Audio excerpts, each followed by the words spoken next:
Est-ce que vous comprenez ce que je veux dire? Donc là-bas, c'était pas la mission.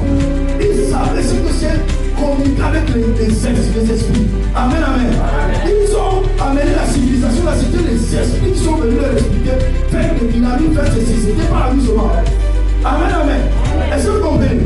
Donc, Moïse savait que lui-même déjà, il était enseigné dans toutes les sciences. Il savait que là-bas, c'est dangereux.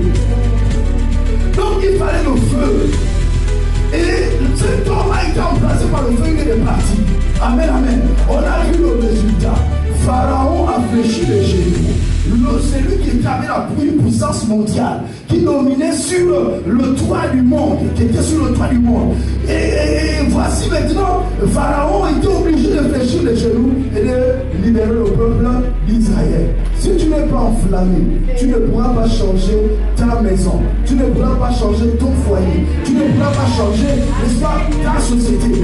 Là où tu travailles, c'est impossible. Il te faut le feu. Il le veut.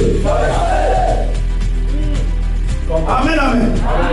Et cet homme, le fou de Gadara, pour conclure, il fallait qu'un homme enflammé, amen, un homme embrasé, se tienne devant lui pour que, frère, lorsqu'il frappe le feu, que tu le veuilles pas, tu ne sentiras la chaleur. Est-ce que vous comprenez? J'ai dit que tu le veuilles ou non, lorsque tu te tiens là où il y a une forte flamme de feu, tu ressens la chaleur. Ça t'impose même la distance. Après tu vas te dire,